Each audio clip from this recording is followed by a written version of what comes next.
EXP is the most simple means to progress and become more powerful in Persona. You gain powerful new abilities, improve your stats, and can even fuse more powerful personas. Which made me wonder, could you actually beat the game without EXP? So to find this out, I modded my game to make every fight give 0 EXP, causing Persona Fusion to be basically useless, limiting the skills I could use, and most importantly, a majority of my characters would be stuck with terrible stats, turning even the most simple of fights into a hard-fought battle, where just one mistake could easily cause me to instantly game over. But this wasn't hard enough for me, so I'm implementing one additional rule to ensure the challenge stays difficult throughout the game, and this rule is I am not allowed to use a repeatable method to increase stats. So this rule means I'm not allowed to benefit from the stat-boosting arcade games, use incense to boost stats, or benefit from the stat-boosting major arcana cards. In some cases with major arcana cards, I will need to pick up a Persona stat boosting card to trigger an arcana burst, which will allow me to pick up higher level skill cards. So I am allowed to pick these ones up, but any personas affected by the arcana card must be released and then resummoned so their stats are unaffected. The reason for banning all this is if it was allowed, I could technically just grind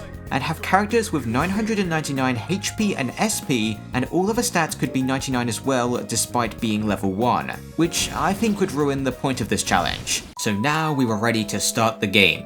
I obviously selected Merciless for the difficulty, which affects this, then walked through the normal scenery of Iwatodai Strip Mall and reached the dorm, where I signed my name as Blue Boy. Then Unknown Girl appears along with Other Girl, and they lead us to our room. Then tomorrow we get directed to our school, Gekkoukan High. Then after talking with the various colourful characters like Upset Girl, Man Wearing a Helm, and Teacher, we head to our class where we meet a guy named Junpei. Then eventually we head back to the dorm to fall asleep. Then after school we get questioned by this guy, and on the day after we get woken up by Yukari, saying it's an emergency. After casually handing us a short sword from her back pocket, we try to leave the dorm, but we can't, so we try to escape to the roof, but the shadow just climbed up the building, causing Makoto to awaken to his persona, starting an easy tutorial fight where we easily kill the enemy and take like no damage. We now pass out and wake up like a week later, where they fill us in on the Dark Hour and Shadows, ending with us joining their group Seize, who on the next day had a new member with Junpei, and with his help Seize had enough members to investigate Tartarus, a giant tower that Gekkoukan turns into during the Dark Hour. Inside Tartarus we had some battle tutorials that actually made me have to edit my mod. As for scripted tutorial fights, I think they switch you to normal mode, and for this mod I only changed the EXP gain on Merciless, so after fixing that I beat the tutorial fights, and from shuffle time picked up Apsaras. We then left Tartarus and were led to the police station by Akihiko to buy some equipment. That for now, I purchased a defense upgrade for Makoto and a pretty good sword, as it increases his HP by 10, which is pretty significant when you consider his HP is stuck at like 60 for most of the game. Afterwards, I wandered around searching for Twilight Fragments for heals in Tartarus, and I also picked up some drinks. Next, I ate a burger and decided to head into Tartarus.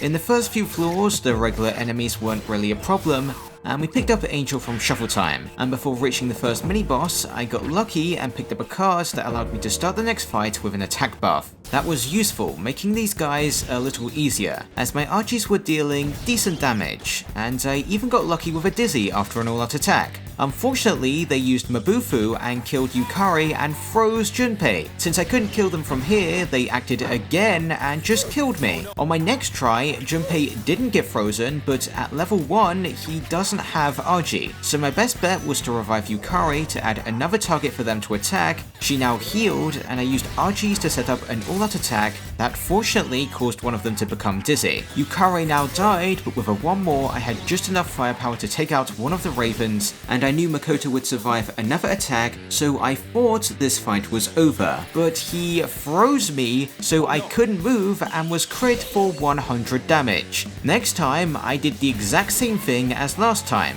but the Raven used Power Slash so we didn't get frozen and could end the battle with 2 RGs. After the shift tutorial, I picked up Pixie, who isn't anything special. Then, on my way to the next mini-boss, I picked up the Magician Major Arcana card, giving us 2 Magaro gems that are pretty good since they always deal 50 damage. even if the user has pretty bad offensive stats. Once I reached the floor with the next mini-boss, I returned to the first few floors and grinded until I got a card from Shuffle Time that allowed me to start the fight buffed. I now engaged the next mini-boss and pretty much just used Archies, Shifts, and Garus to start all-out attacks to deal solid AoE damage, and I fortunately inflicted Dizzy on the hands, so only the wheel guy attacked, and even with a defense buff, they one-shot Yukari, who I then revived and used an all-out attack to finish off the hands. Then, Junpei used a Megaro gem and shifted to Makoto for a Garo. The wheel now crit Junpei and killed Yukari again, but that didn't really matter, as with 2 Garos I inflicted Dizzy, allowing a third to end the battle. What's noteworthy about this next area is the regular enemies are becoming strong enough that it's hard to safely kill them, and for these guys, I can't hit their electric weakness because Pixie can't level up to learn Zeo.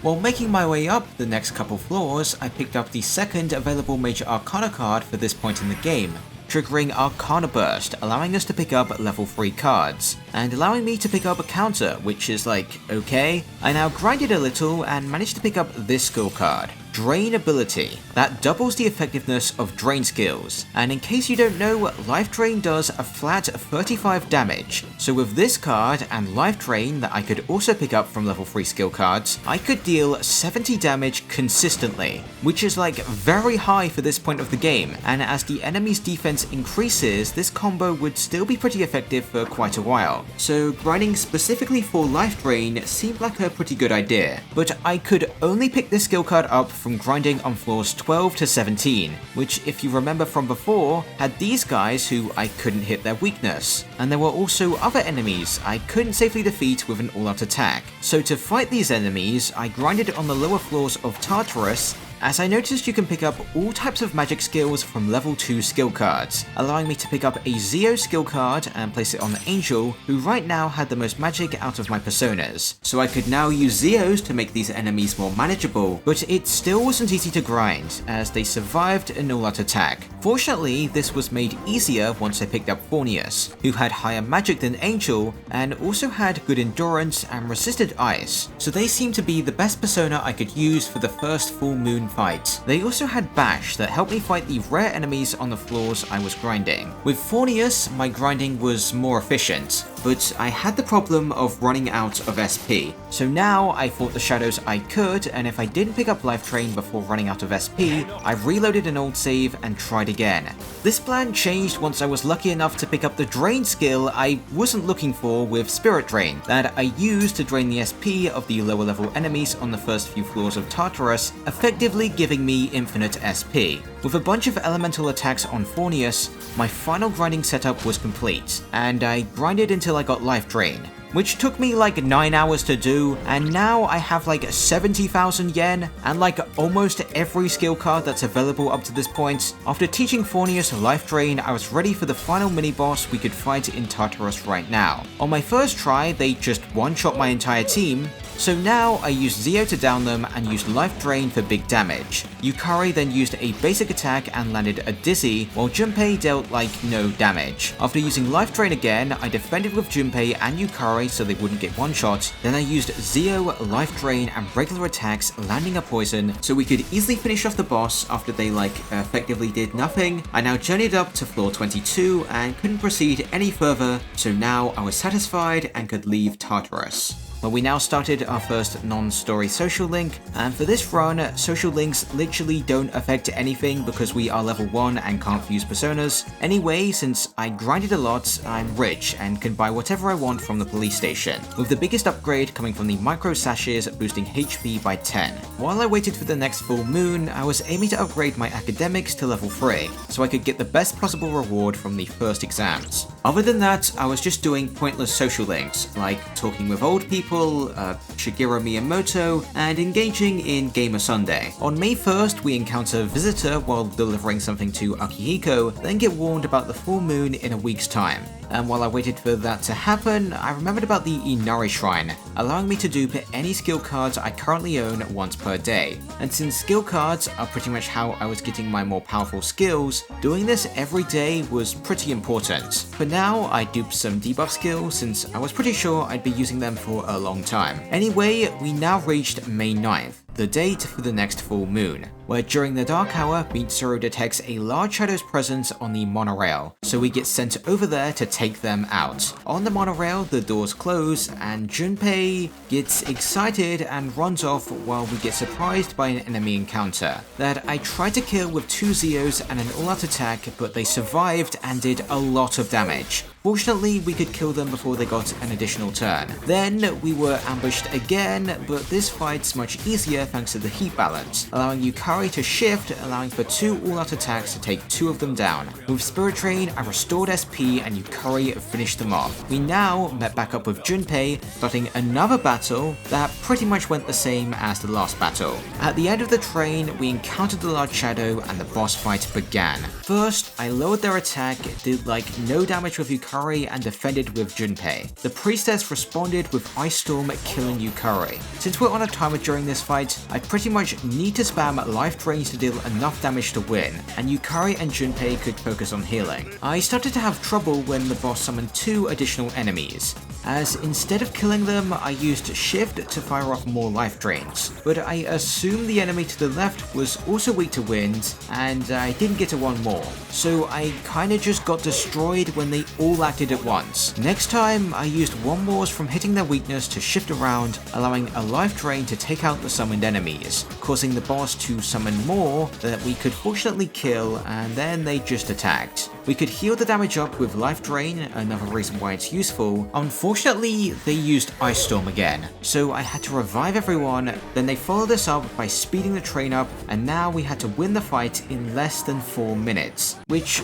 wasn't a problem until they used Ice Storm again to kill Yukari and Junpei, who I now had to revive, but then they summoned 2 more enemies. If I used a Magaro gem and shifted right, I thought I could end the fight here by focusing the priestess, but unfortunately, I didn't realize this guy wasn't weak to slash like the previous one. So they killed Junpei, Yukari, and dropped Makoto to low HP. With the timer dangerously low, I couldn't take this low, so I revived Yukari to add an extra target for the enemies to attack, and used her turn to down an enemy and shift. Unfortunately, this life drain was enough to end the fight, and the battle was over. We now stopped the train, ranked the C's social link to rank 3, and could continue the social part of the game with Gamer Sunday, followed up by unlocking requests. Then, on the next day, we get reminded about the midterm exams next week, and we could now progress further in Tartarus. But before heading in, I wanted to wait for Akihiko to join, which happened after the midterms. So now, I was focusing on my out-of-school social links, and I even started Junpei's linked episode, that actually increases his strength by 3 points, which doesn't really help much. Conveniently, right before the midterms, I reached level 3 academics, so I could pick up the accessory that boosts endurance by 5 by talking with Mitsuru after the exams. Then later on we learn about a new Persona user who might join C's with Fuka Yamagishi. After this I headed straight into Tartarus, as we now have Akihiko, who was pretty good with his over 200 HP. Additionally, we had a 10 HP upgrade thanks to a new accessory in the police station. Now in the new block I was actually having a lot of trouble with the regular enemies, as I'm not dealing much damage at all.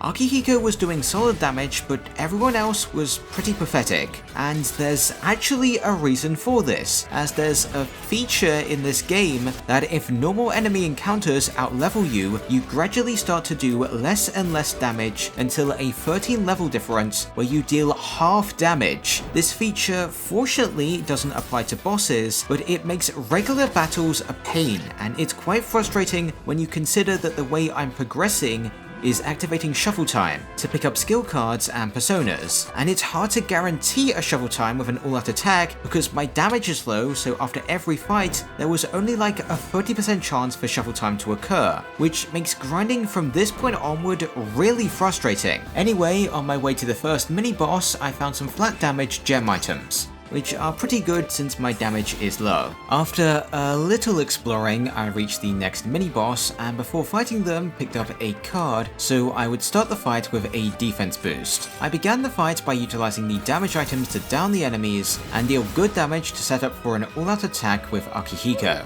After Junpei took heavy damage, Makoto used another damage item, and since I wanted to keep him on Chimera for its fire resistance, I shifted to Yukari to initiate an all-out attack. We now took a Zeo, and I used Junpei and Yukari's turn to dispatch 2 lightning eagles and used one more to heal the party with a cure water. Fortunately, Akihiko took the boss's next attack and we could down them and try for a dizzy, which we didn't get, but a distress weakened their next attack so it didn't matter. Then with life drains for big damage we managed to secure the kill and end the battle. Up until the next mini-boss, I had no problems, but I did activate Arcana Burst, so I could now pick up level 4 skill cards, with the most noteworthy skills being the break skills, that aren't that good now, but will be very useful later on in the run. Yeah, so we now reach the next mini-boss that, in order to prepare for, I gave Chimera Bufu. I began the fight by using Mazio and some Bufus to start an all-out attack, which caused the boss to become dizzy, so I could use more Bufus for an all-out attack.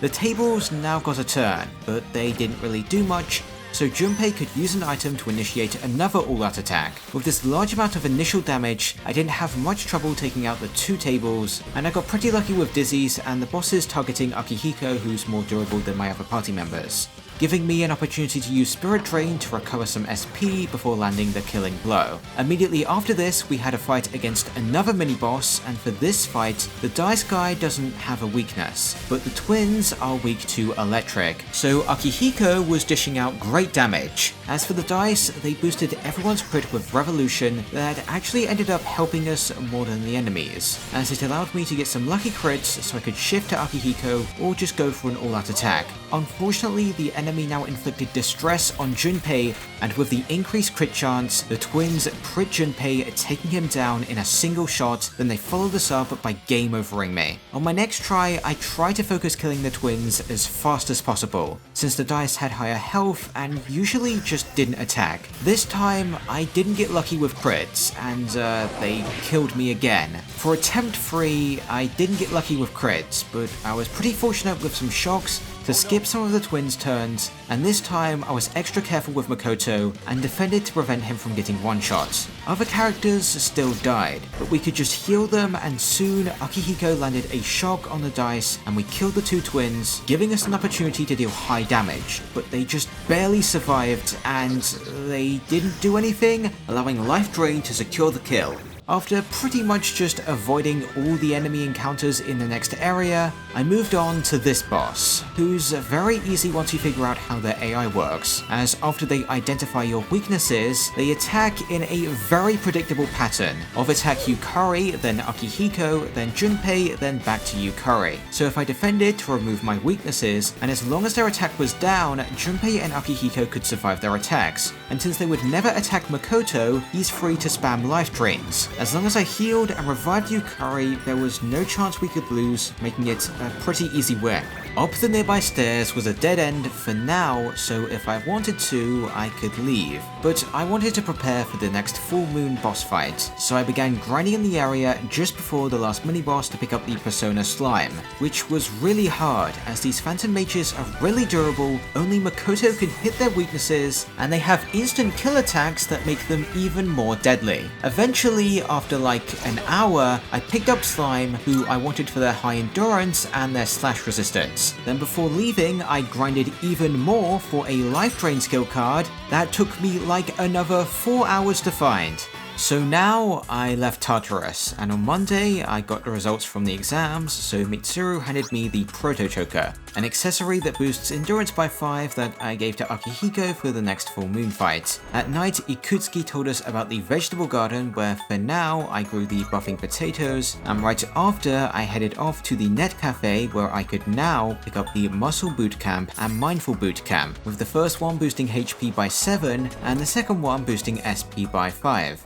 Later on, we see Yukari overhears female voices saying something is calling them, and in class, Junpei tells us about a rumor where a student that went missing last night has returned, but they're still unconscious. Anyway, I could now start Akihiko's linked episode that rewarded me with another small boost to my HP. At the start of June, Junpei does something that makes me mash through the dialogue, and Cease decides to investigate the cases of the students going missing. Also, we get warned about another full moon moon in a week by mysterious boy. After an uneventful week, Yukari fills us in about the students going missing, telling us why the rumors spread so fast, how the students were connected, and a place where they hung out a lot, where they encounter Punk, who punches Junpei because of Yukari, and they get saved by familiar voice, also known as Guy from the other day. That explains that the students that like to hang out here like to brag about bullying the girl Fuka Yamagishi. That on Monday we get told by one of the girl's friends that they locked Fuka inside the school's gym on the 29th, and after checking the gym, she disappeared. Natsuki also said before going missing, all the girls heard a creepy voice calling their name. With this information, Cease decides to enter Tartarus from the school gym, as that should allow them to find and rescue Fuka. So they entered the school at night, picked up the key, and Junpei, Akihiko, and Makoto entered Tartarus. At first, we were separated from Junpei and Akihiko, and I'm not fighting the enemies here because they'll probably kill me. So I ran past all of them, we met back up with Junpei and Akihiko, and found Fuka. We then tried to leave Tartarus, and through an opening observed the full moon. And Akihiko pieces together that the large shadows seem to appear on the night of a full moon. Then Fuka seems to detect a large shadow that seems to be attacking someone. That after taking a teleporter, we see there are two large shadows and they've injured Mitsuru and Yukari. Before fighting them, Fuka awakens to her persona and the boss fight begins. I started the fight by using single shot to down the Empress, then I shifted to Akihiko to down the Emperor and initiated an all-out attack. Then Junpei used a Tarokaja potato on Akihiko, who downed the Emperor and shifted so I could use Life Drain. The Empress now one-shot Junpei and Akihiko took a Temper Strike from the Emperor. We could now scan them to figure out their weaknesses that I already know. Before attacking them, I revived Junpei, who used an item to down the Emperor, then I shifted to use single shot to down the Empress, initiating an all-out attack.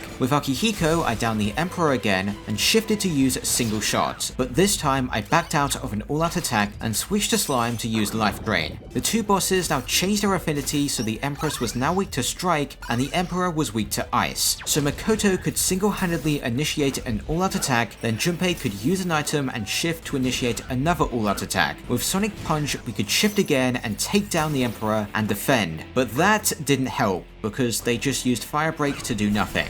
Finally, with a bash and two Sonic Punches, we ended the battle, where now it seemed like Natsuki learned her lesson, so Akihiko reminded us that she'll forget about the Dark Hour and this full moon operation when it was finished. Later on the 11th, Fuka was discharged from the hospital, and after a discussion, she decides to join Cease. Then tomorrow at night, Mysterious Boy introduces himself as Feros, and we start his social link. Additionally, at school, we hear Ikutsuki has prepared some special gifts for us that he reveals to be updated equipment for exploring Tartarus, and Theurgy, a new mechanic that I personally don't particularly like. With the updated equipment, we were forced into Tartarus and watched this silly cutscene. Then now I had to take out all the shadows on this floor to try and test out Theurgy. The first battle was simple enough, I just had to rely on Mitsuru since she can hit their weaknesses and is a pretty high level. But on the second battle, I couldn't take them all out and they one-shot me. To not die next time, I just used single target Bufus before using Mabufu to maximize Mitsuru's damage, and with this we took them out, this time with ease. So we could now head up to the next floor where everyone got separated, but we managed to regroup with Yukari to start a tutorial fight where we get destroyed and Yukari uses Theurgy to one-shot the shadow.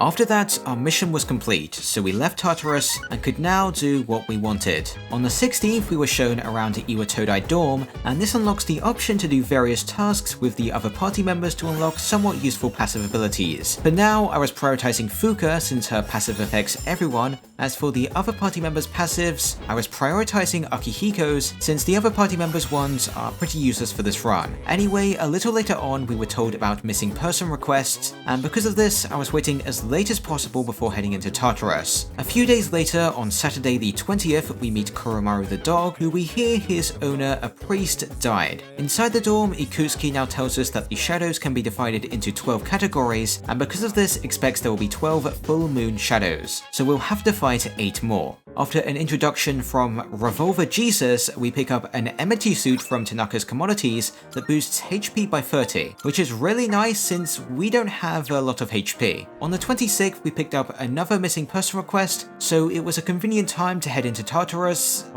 3 days later, after this cutscene where Yukari asked Fuka to investigate an incident 10 years ago. Inside Tartarus, since we now had Theurgy, we can opt to end regular battles with it to trigger guaranteed shuffle times, which makes it a little easier to grind since right now it's really hard to end battles with all-out attacks. Additionally, we can now pick up the Emperor and Empress Major Arcana cards, which is really annoying as I have to pick them up to trigger an Arcana burst for better cards in shuffle time. And because I have to release my personas affected by the card, I actually have to farm money to resummon the personas I wanted. Anyway, as for the next mini-boss, I made sure everyone had their Theurgies built up, and I equipped Akihiko with agility boosting equipment so he would act before Mitsuru. I started the fight with Fuka's Theurgy to boost everyone's stats, then I used Akihiko's Theurgy to one-shot the weaker foes, then he shifted so I could use Eiha to down them. Then I shifted to Mitsuru for a defense debuff, then she got a turn and used Theurgy to deal massive damage. On the main guy's turn, they just summoned another Cupid, then with another Theurgy with Yukari, a Mabufu with Mitsuru, and weakness damage with Akihiko, we could end the battle before the enemies could even attack. For mini-boss number 2, I opened the fight pretty much the same as last time, but this time, even after doing that, they still had over 50% of their max HP, and with the Gygas's buffed attack, I was afraid they'd one-shot me for a game over. So on Mitsuru's turn, I tried to charm the boss since they used stagnant air, and this worked, causing them to kick the Gygases for really good damage. Then with Guros and life drains to speed this process up, along with me getting lucky with them targeting Akihiko and Mitsuru, I dispatched the Gygases, leaving just this guy who, with some crits, we had an opportunity to deal pretty good damage to them, and when they recovered from their brainwash, they just used Eerie Sound, so we could easily drain their remaining 19 HP to end the battle. In the next couple floors, I found a locked chest that needed 2 Twilight Fragments to open, and since there was a teleporter on that same floor, I could use the teleporter to return to the entrance of Tartarus, then save and take the top option on the teleporter to quickly return to the previous floor, where I could open the chest, and if I was unlucky, I could reload the save and try again. Ultimately, I didn't do this for that long and just decided to pick up Ice Boost since it will be pretty useful later on. Further up Tartarus, we encountered the final mini-boss for this block. They're not that hard, but at the start of the fight, I unfortunately got SP recovery instead of a full party heat riser from Fuka. I now started the fight by lowering their defense, and they responded by lowering our hit and evasion, but that didn't really matter as Theurgies can't miss, and Akihiko landed a shock, giving us a free turn to attack with everyone. Before the boss could attack, I made sure to lower their attack so they wouldn't kill us, but because Akihiko had weaker armor on, he died, so I had to revive him while Mitsuru got lucky with a freeze with her Theurgy. After they recovered, I didn't really have much trouble, as Makoto was pretty unlikely to die, as long as I maintained an attack debuff. So I gradually chipped them down, and when they were just about to die, they crit me and I had to do it all over again. Fortunately, they weren't that dangerous, so it was a pretty slow but easy win on my next try. Before I left Tartarus, I wanted to do some grinding again. This time, it was exclusively for personas, as I wanted Jack-o'-lantern to unlock another Theurgy, and for its useful fire immunity. Additionally, I also wanted Neko Shogun for its good stats and light immunity. To find these guys, I grinded around floor 61, as there I found these Phantom Masters, who I had a plan to easily beat, as by using Spirit Train, they would no longer have any SP, so they would no longer attack, so I could rush them until they were on low HP. Then I could hit their weakness and end the battle with an all-out attack for a guaranteed shuffle time. Eventually, in like 3 hours, I got the personas I wanted and I could leave. While I waited a week for the next full moon, I duped the skills Dark Boost and Ager since I planned to put them on Jack Frost for the next full moon fight, and I like to always have at least one of every skill so I wouldn't have to grind to pick up the skill again, with the example for that being Life Drain. Other than duping skills, I unlocked the upgraded Akihiko passive and bought a bunch of revival items and charm heals for the upcoming full moon operation, and I was pretty sure this one was going to be the toughest thus far. The night before the full moon, I completed my preparations by giving my personas the skills they needed, definitely not forgetting any important ones. On the day of the full moon, Fuka detected the presence of the Big Shadow in Shirakawa Boulevard, where there was a Love Hotel, and on the 3rd floor, we found the Shadow and the battle began, where I start the fight with some debuffs and buffs, but we die in one hit and lose immediately. I now died again and now realized that on their first turn, they always use Makoga, and because I forgot to give Neko Shogun some useful skills, I just buffed defense and this time we survived. After healing, I began to attack with Life Drain and Gems since they did a consistent amount of damage, which was way more than I could naturally deal at this point in the game. The boss now tried to inflict everyone with fear, so I had to cure everyone, then attack.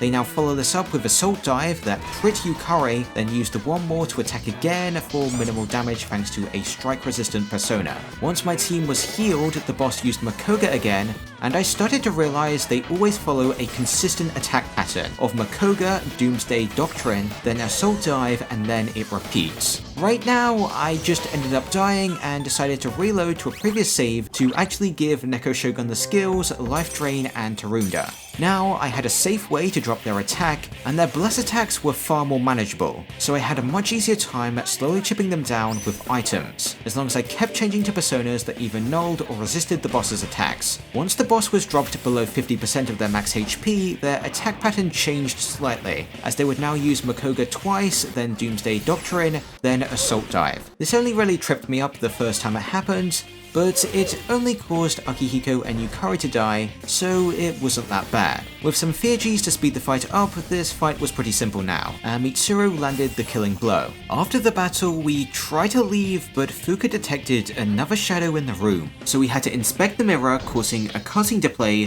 Then afterwards we found Yukari and had to meet up with the others, where we now realized we had to destroy the mirrors with no reflection, allowing us to access the room from before, where there was now a new boss that we had to fight. I started the fight by buffing with Fuka, using Fiji with Yukari, debuffing their attack and defense, then I ended the turn with Sonic Punch. Then the lovers used Holy Arrow that always crits, and then they used the one more to kill Akihiko and Yukari. After reviving and healing, I began to attack, with my best options for damage being Jack-o'-lantern with Eiga. Once enough damage was dealt, they fully healed, giving us a turn to attack, then they upped the chance to inflict ailments, and then try to charm everyone. Since I was pretty sure this fight was going to be really hard, I prepared well with 50 discharms to cure anyone who was charmed. Unlike the previous fight, I'm pretty sure this boss doesn't have an easily predictable attack pattern, and between their guaranteed crits with Holy Arrows and Argidines, no matter what persona I had equipped, I was liable to just be one-shot if I was unlucky, and that was how I died here. I was hoping they'd use Holy Arrow, but they just one-shot me with an Argidine. So on my next try, I just decided to stay on Jack-o'-lantern for their fire immunity, as they used Argidines far more than Holy Arrows, which usually attacked Mitsuru and instantly killed her. So I had to use a lot of revives in this fight, and I'd say I definitely underprepared in regards to revival items for this, since I'm pretty much always on the defensive, as I usually had to cure charms, revive characters, and maintain an attack debuff to not get destroyed. The biggest issue with this fight is it goes on for a really long time, as they have like twice the HP of the last boss we fought. This is sort of compensated with their lower defense, but since I have to heal a lot, I don't really have that many opportunities to actually attack, which makes this fight last even longer, but by maintaining my debuffs, healing up, using Virgis, and using an item or two for damage, I managed to drop the boss to low HP. I had an Akihiko Fiji ready on the next turn that could probably end the fight, so I buffed his attack, but lovers decided to attack Makoto with Holy Arrow, and I just instantly lost the 25-minute attempt, meaning I had to reset and try again. I didn't do anything special on this attempt, other than towards the end of the fight, I just stopped reviving Yukari to conserve revival items. Ultimately, it was a matter of getting lucky and them just not attacking Makoto. It took a few sacrifices,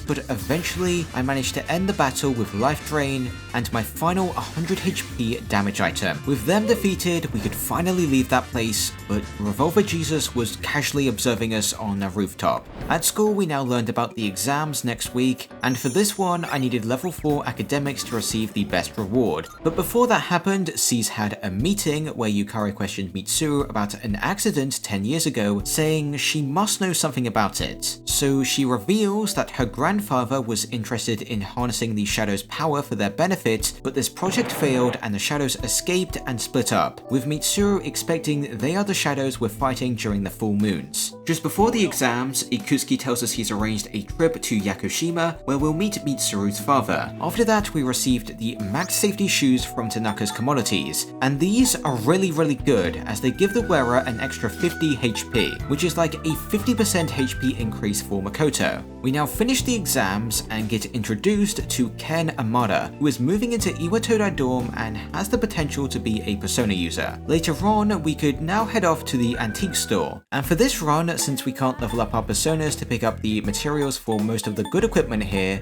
it isn't as useful as it would be on a normal playthrough. But the consumable items we could pick up here were pretty valuable, as there were items that let us debuff, and in this run, most party members aren't high enough level to have these skills naturally, so some of these items work as a good substitute. We could also pick up the Megiddo gems for a good way for low-level characters to deal meaningful damage. With a few items added to my inventory, we now headed off to Yakushima, where Junpei makes me want to skip the dialogue again. We pick up various items for a request, then Mitsuru's father filled us in on the details relating to the incident 10 years ago. And we even see a recording, showing Yukari's father regrets starting the experiment and saying to end the Dark Hour we need to take out all of the full moon shadows. This ultimately results in Yukari running away, so we have to chase after her and not do anything. Tomorrow we hear that an anti-shadow weapon has escaped, and after unsuccessfully talking to 3 girls, we make the 4th one run away, so we chase after them, who ends up being the anti-shadow weapon, who is later introduced as Aegis, who will now be joining us as a party member. After Junpei dies, Revolver Jesus deals some drugs, we could finally return to Iwatodai,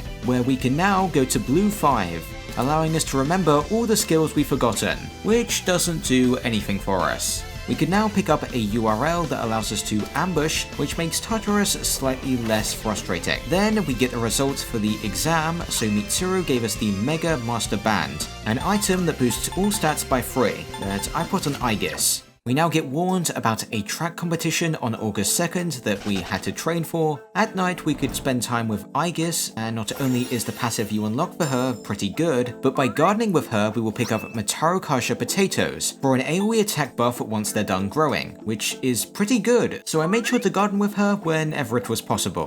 Before the track competition we hear about a shadow that ends up being defeated by Koromaru, who is a Persona user, but for right now he's injured so he needs to recover. Next we had the track competition where we impressed the guy who came in first place, Hayase, and we could now start his social link. Finally, on the next day, we picked up some requests, so after buying an upgrade for Aegis, we were finally ready to enter Tartarus again. With Aegis in the team, who specializes in physical skills, the regular encounters in the next block of Tartarus weren't as hard as the last one. The only problem I had is Aegis's physical skills are RNG, and if I got unlucky with a low hit count, I could easily be killed. Anyway, I had some trouble with the next mini-boss, who used a combination of fire skills and slash skills. Right now, I couldn't resist both of these attacks at the same time, so my slash resistant persona just got destroyed. So next time, I opened with Fuka's Fearchi, then used a gem to hit their ice weakness and shifted so I could switch to Jack-o'-lantern to be immune to their fire attacks, and used Cadenza to increase my chance to dodge their attacks, which worked. Then I used Mitsuru's ice skills to down all of them, then shifted to Aegis and used Fearji for solid damage on all of them. After another Fearji, I lowered the attack of one of them, allowing us to survive, while with Ogia mode ×2 damage, Aegis dealt huge damage. We now recovered our health and I used a Mabufu gem to shift to Mitsuru, then with Fearji she took one of the enemies down, and Aegis dispatched another, leaving just one enemy, who was easy to finish off. A couple of floors up, we got introduced to these doors that hold fairly easy mini-bosses like this guy who literally can't damage me because he only had curse skills for damage. After beating them, we got some mediocre rewards and could proceed onward and find the mini-boss on floor 88, who acted first and killed Mitsuru and Akihiko, so I tried inflicting them with rage to stop them from using their strong magic attacks, but they they just crit me and I still died. Next time I got frozen on my first turn, but Aegis crit with her Fiji so we could actually kill the Sky Balance before they could do anything. But the Heat Balance one-shot Mitsuru, and with Aegis in Orgia mode, I didn't really have a good opportunity to revive anyone,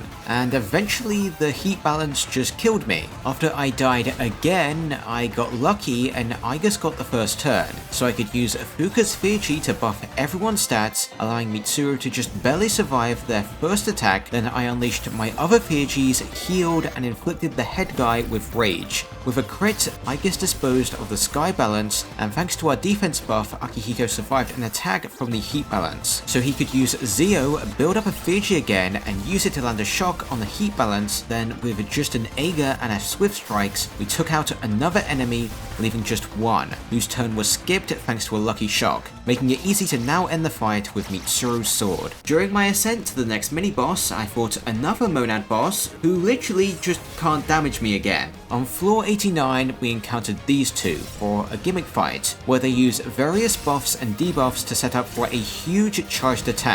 Now what makes this easy is you can poison the big guy so they'll take major damage every turn, and just before they attack they give you a warning, so you're free to just use a Tetrakarn item to repel the attack back for, in this case, 900 damage. I now just assumed this book guy wouldn't attack, as I expected them to only have supportive abilities, but that was a wrong assumption that I paid with my life. On my next try, I just switched to Shiza for an ice immunity, revived Aegis to deal damage, and defended to improve survivability. Considering they didn't do much damage now, it was quite easy to finish them off, so we could move up to the next floor with another mini-boss. First, I used Arrow Rain to down the guy weak to Pierce, then I used Aegis's Fiji while they just buffed, so then I could buff Aegis's crit, lower the defense of the more fragile one, and now charge up Fuka's Fiji to buff everyone, increasing Aegis's damage and average hit count with Arrow Rain. So now they chose to heal, giving us a free turn to take one of them out, causing the other one to grief, giving us a free turn.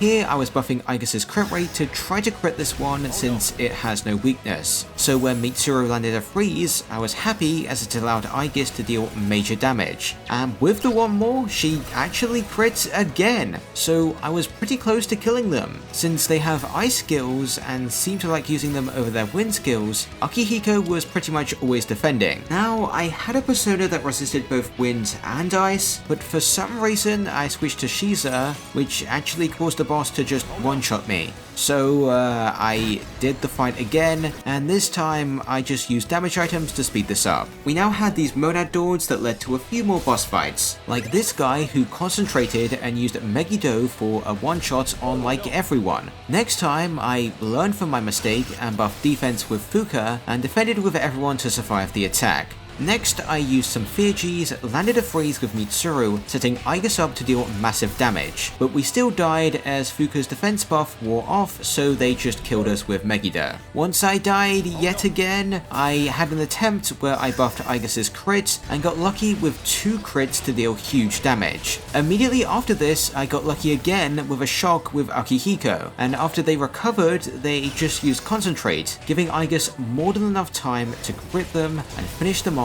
with Swift Strikes. The next fight featured 3 enemies, so my plan was to take out the ones not resistant to physical as fast as possible. Fortunately, their damage output wasn't that high, and they only really killed Akihiko and set up a Tetrakarn that I had to break with Mitsuru. With some lucky dodges, I didn't really have any trouble in this fight. Aegis just took out the guy weak to strike, and with life drain, the mage died, leaving just this guy, who with their attack down didn't do enough damage to kill us, making it pretty easy, rewarding us with another major arcana card that doesn't really help much. I now farmed some black quartz from the strong enemy that you can easily cheese by poisoning them and just defending until they're on 1 HP. For the next full moon, I wanted Takaminakata and Shiza, as they both have good endurance and resistances that were useful for the next boss. With my newly acquired personas, I could leave Tartarus, and with the resources I accumulated during that visit, I picked up some equipment upgrades, AoE debuff items, and Megiddo gems in preparation for the next full moon fight on the 6th of August, where we head to the Shadows location, only to be ambushed by Revolver Jesus, who is mad we're killing the Shadows to end the Dark Hour, so he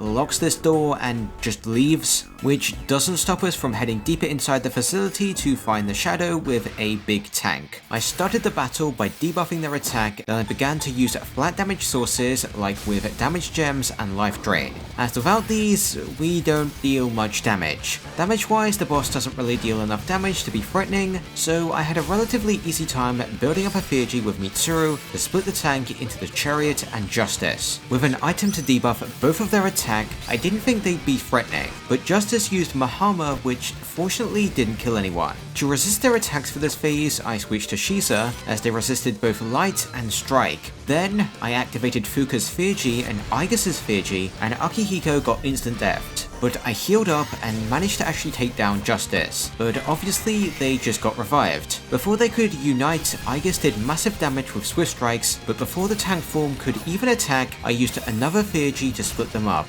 Unfortunately, another Theurgy ended up killing the Justice, but not the Chariot, so they revived again, this time with less HP. Since Aegis was overheating, she died to a crit, and Akihiko got instant death again, meaning I was forced to revive them, but I ended up dropping both enemies to low HP with Arrow Rain. After I took a whopping 16 whole damage from Justice, I dispatched the Chariot with Mitsuru, and the Justice with Akihiko, ending the battle. Once this cutscene was over, we were able to play the other part of the game, and what is a little noteworthy is this request, as we literally cannot get Black Frost or King Frost, as most of Makoto's Theurgys for this run are impossible for us to obtain. On the topic of requests, by going out with Elizabeth here, we can pick up the Vitality Sash, which boosts HP by 50, which in this run is the biggest HP boost we can obtain from the accessory slots, so it's pretty useful. Anyway, we later add Koromaru to the team, who is level 35, so he's pretty good, and he's gonna pretty much be on the team for the rest of the game. We later had summer school, and after that, we had a checkup at the hospital, which took longer than expected, and on our way back to the dorm, we heard about a Shadow on the Moonlight Bridge. So we got there and found Revolver Jesus, who helps us in a fight by, shooting the guy. I don't think I can die here, so it's pretty easy, and Revolver Jesus shows us the true strength of his persona as he deals a whopping 10 damage. Afterwards, he leaves, and we now went to a summer festival with Mitsuru and Aegis. At night, we could now spend time with Koromaru, whose passive was pretty nice, as it eventually decreases all enemies' evasion and accuracy at the start of battle, making regular encounters more reliable, as it should help any accuracy issues our low stats may cause. After another encounter with Revolver Jesus, nothing noteworthy happened until the 28th, where Ken joined the team. Right now, he's just kinda pretty good, but when we unlock his second Theurgy, he'll be like our best party member by far. While Junpei talks to this girl he found by a bench, Chidori, nothing really happens until Aegis starts going to school. Then after that, Akihiko convinces Shinji to join Seize, and with 3 powerful party members added to our team, this next trip into Tartarus was probably going to be the easiest thus far, especially with how strong Shinji is. This first mini-boss was really easy. I just used all my Theurgys on the mage, and they died. Then I dealt big AoE damage with Koromaru and Shinji on the hands, who didn't really do anything, so it was a free win. This next one was also really easy. I just hit their weaknesses, buffed crits, while they inflicted us with fear that I could easily cure, then charged Shinji, who almost killed them both with 2 heat waves. Ken now hit their weakness and passed to Shinji, who used Theurgy to finish them off. Now, the final one was easy again. I just buffed to start the fight, they did nothing. I used Makara-Khan to ensure Makoto wouldn't die. Then I used Theurgy into Theurgy, dropping them to relatively low HP, and all they could do is deal no damage with Maziaga, so Koromaru could finish them off with Eiga. The Monad bosses were pretty simple too. For the first one, I downed the 2 of them with Koromaru and Ken, then shifted to Shinji, used Bloody Charge, and killed one of them with Theurgy. This dice guy wasn't dealing much damage, so they weren't threatening, and quickly died to some Theurgys and heat waves. The next one was like even easier. They just tried to inflict distress, but that didn't really do much, so Shinji used a Fear-G, and we hit a weakness to shift to him for 2 heat waves to dispatch the first one. After surviving a Herculean strike, Shinji crit, then charged Fear-G, then crit the Fear-G, and we won. Now, I'd like to say the next one was easy, but they did this, and it took like half an hour to beat this guy. The main problem is they just hit hard with Herculean Strike, their almighty attacks are very powerful, and their instant kill attacks make them especially frustrating. So to solve the physical attacking problem, I had to attack with Koromaru to hit a weakness, and then use the one more to shift, so Makoto could change his persona to Legion to resist Strike. The instant kill attacks could be partly solved by using arcana and magic mirrors to repel them. As for their almighty attacks, there wasn't really a solution for those, just get lucky and defend, I guess. This fight also features these kind of annoying guys who supported the enemies with debuffs. Fortunately, you can just instant kill them with Mudoon spells. In my case, I was just using Curse Paper. As for killing the dice guy, it wasn't too hard. I just used Bloody Charge, lowered their defense, buffed attack, and just prayed for a crit. This time, I didn't get the crit, but we dodged the Mudoon, and after a Fear-G, we got the crit we needed and could land the finishing blow with Life Drain. Our reward for our efforts in Monad is what I'd say is one of the best major arcana cards, with the Devil, doubling the items you gain from battles and breakable objects, which is really nice to grind yen and gems. With everything in Tartarus complete, I now left. Junpei talked with Chidori again, and I prepared for the full moon by picking up some 200 HP AoE heal items from the pharmacy, as well as some equipment from the antique store, like the rock hard dog suit that was particularly nice as it had Endure, which is really good for this run since eventually I'll start to get one-shots. After Junpei somehow gets captured in a Fade to Black, we get told the large shadow is located in Polenia Mall in a chamber below Escapade, and now the fight begins. This fight is relatively easy. The boss pretty much exclusively uses electric attacks, that we have a persona that nulls, so they can't really kill Makoto to game over us. And with 3 relatively high level party members, our damage was pretty good for this part of the game. Additionally, when they started to charge up their big electric attack, I had more than enough time to use Makarakan and magic mirrors to not only completely nullify the attack, but by using electric break to remove their immunity to electric, we could repel the attack back for close to 2,000 damage. This is why break skills are pretty good, and later on they'll be even stronger with Ken's second Fear-G. Anyway, this boss can't really deal much damage, so with buffs, debuffs, charges, and Fear-Gs, we were dealing solid damage, and I ended up finishing them off with a reflected Terror Spark.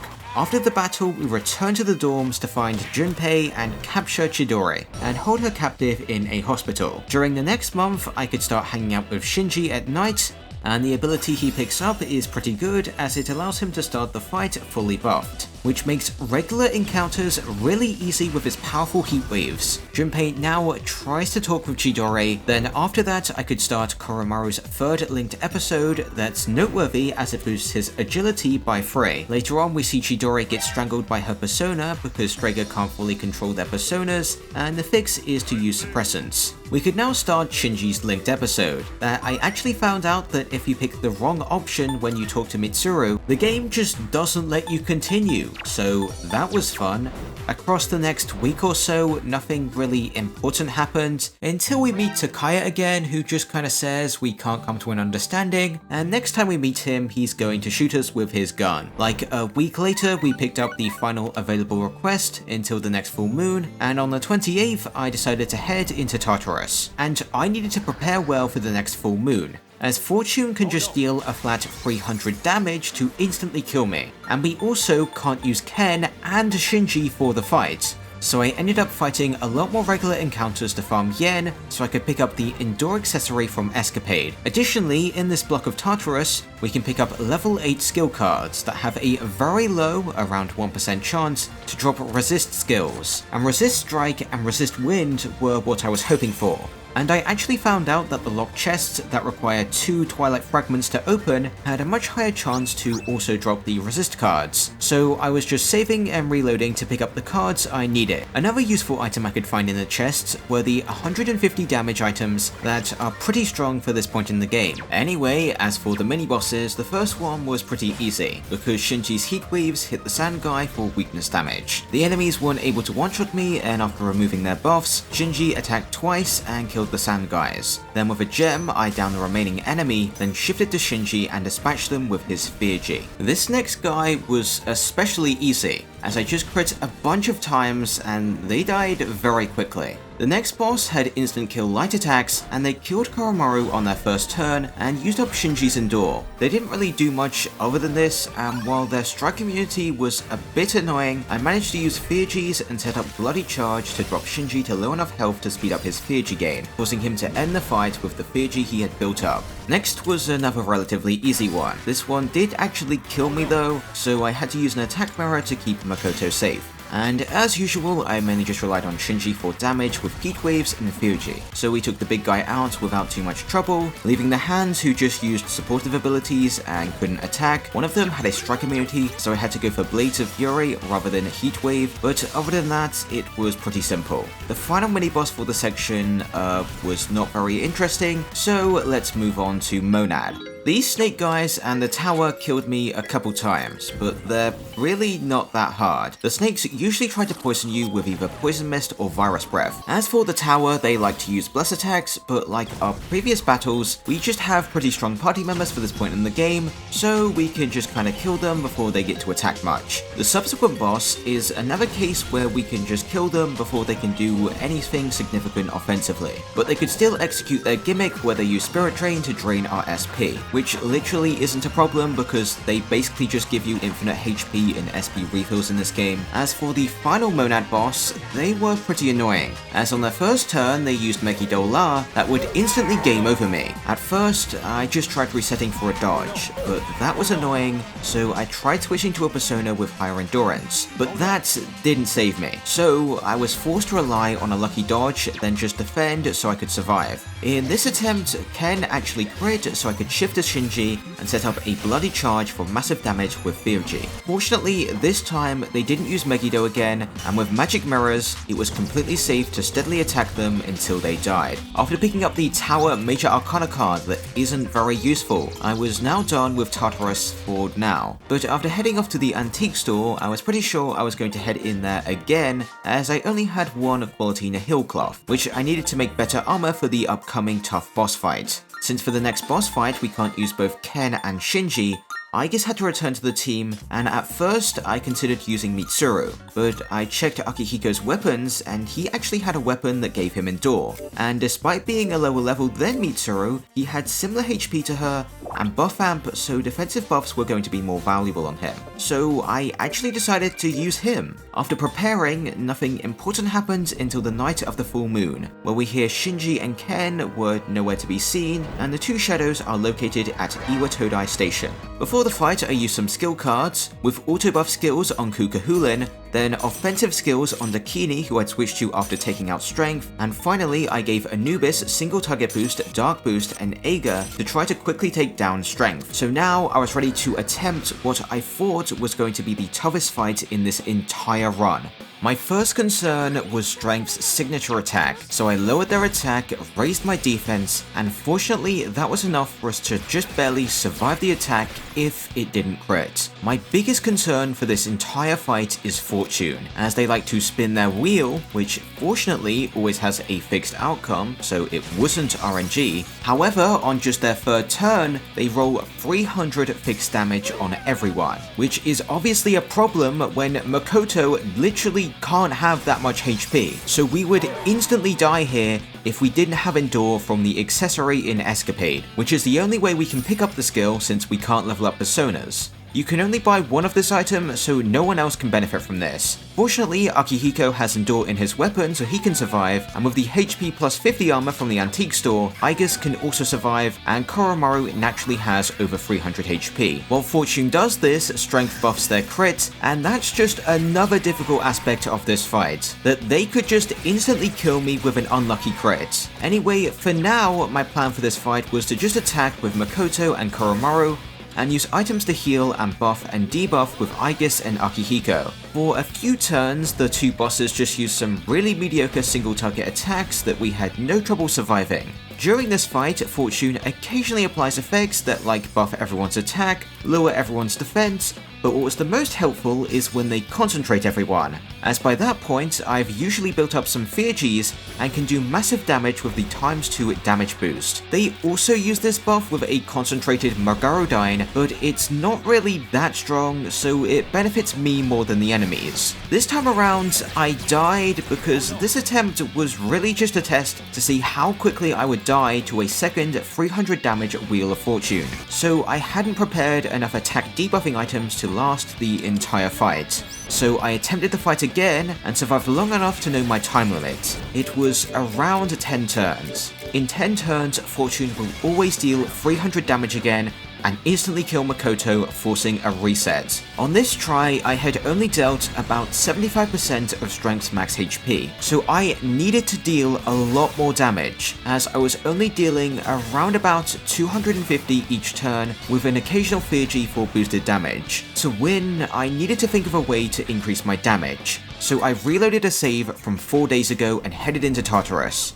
For the first reason, to pick up the Magatama items that dealt more damage than I was doing, so they were just a damage increase, and if I used them, I wouldn't have to focus on offensive buffs and debuffs, and I could use those turns to attack with items for even more damage. The second reason I was here was to pick up quality Nihil cloths so I could make this armor that would not only increase Makoto and Akihiko's defense, but also slightly reduce strike damage that Strength exclusively used, and this actually helped me enough that I didn't need to maintain both a defense buff and an attack debuff to survive Mobius Rondo.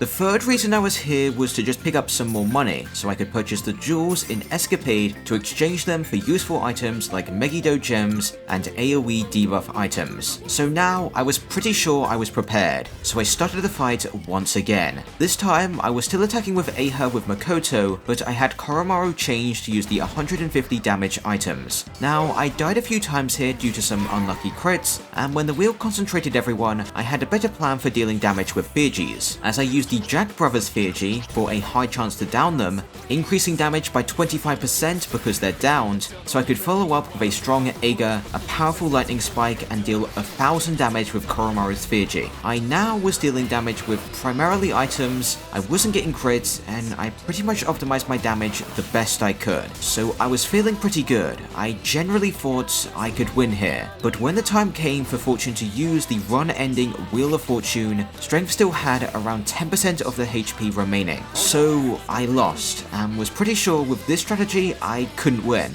There was no way for me to deal enough damage, so I looked at my skill cards, and I realized that if I went for a crit build, I'd have more opportunities for damage. Strength repels strike and resists both slash and pierce, so I wasn't confident this would work, but maybe with the full moon boost from Gate 2A, I could do it. At first, I had the issue of I just didn't crit, so I used Revolution for a higher crit rate, but that had its own problems of making Strength more deadly with their own crits. Anyway, I actually managed to crit next time and was doing around the same damage as before, but I got an extra turn and dealt an extra 160 damage. Obviously, I didn't crit every time, but this was actually reliable enough that I was pretty sure I could at least defeat Strength before Fortune killed me. What was a little scary now was because my game over condition was using physical skills, I had to heal more, especially on turns when Strength used Mobius Rondo. Despite making a huge mistake on this attempt of literally pressing Rush instead of Fear G, I killed Strength. This seemed to change how Fortune's AI worked, giving me an opportunity to buff attack and take advantage of both their low defense and strike weakness, with half of their max HP dealt by their next turn where they didn't attack, so with 2 Herculean strikes with the Kini, a punch from Akihiko, and a basic attack from Aegis, they spun the wheel again, and it landed on the big scary one that literally does nothing, and Koromaru ended the battle. Akihiko now recognizes the date October 4th as the date Ken's mother was killed, and runs off while everyone else returns to the dorms, where they realize why Akihiko ran off and chase after him to find Ken and Shinji, where Ken wants to kill Shinji since he killed his mother 2 years ago, but Revolver Jesus shows up and shoots Shinji, then shoots him again, while the rest of C's show up, including Akihiko, who is not only a trained athlete, but also had like a 5-minute head start, so I don't know why he wasn't here sooner. Anyway, Shinji dies, people cry, and we return to school, where we hear Akihiko is skipping class, but he later shows up, pays his respects to Shinji, and awakens to his second persona and leaves. Later on, we return to the dorms and hear that Ken has escaped and needs some time to himself. While waiting for that, I checked out the antique store, and now we could finally purchase the AoE buffing items, which obviously are pretty good despite their high price. Also, we could pick up Megidolon gems that deal a flat 200 damage, which could be useful in the future. After that, Akihiko had a word with Ken, causing him to find a motivation to live and awaken to his second persona, which gives us his second Fiji that is so strong it will literally carry this entire run from this point onward. Also, we can now buy these 2 URLs, giving us another small HP and SP boost. Additionally, we can now purchase a useful new sword that boosts HP by 30, so it was a 20 HP upgrade compared to what we were using before. At school, we now had another set of exams, and for doing well this time around, we got a pretty mediocre accessory as it just gave shift boost. Within the next week, Natsuki said she was leaving school, which caused Fuka to awaken to her second persona. Shortly after this, I decided to take a trip into Tartarus, which is much harder now since we don't have Shinji, who was just kind of carrying us. Fortunately, this first boss was relatively easy, as Koromaru could use instant kill attacks to take out the weaker enemies, and the main guy had a strike weakness that I could abuse by dealing massive damage with Herculean Strike. Then with Ken's second Fiji, I could set up the entire party with Makarakan and Tetrakan, making the boss's next attack do nothing. While the boss concentrated, I had more than enough time to chip them to low HP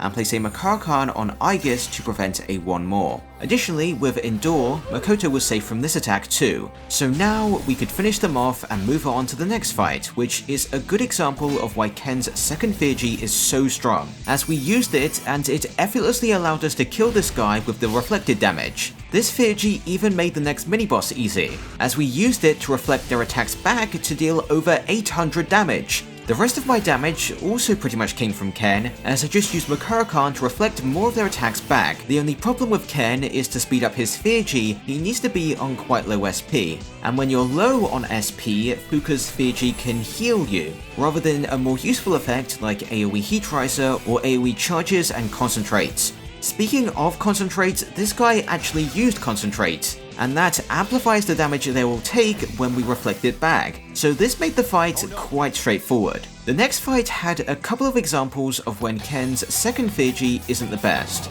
as there were snakes who try to inflict ailments which uses up our Makarakan effects, and a sword guy who nulls their own attack type. For situations where the enemy nulls fire, ice, electric, and wind, we can overcome this with great skills, but in the case of physical skills, bless attacks, and curse attacks, I can't remove their resistances, so I'll have to deal damage the normal way.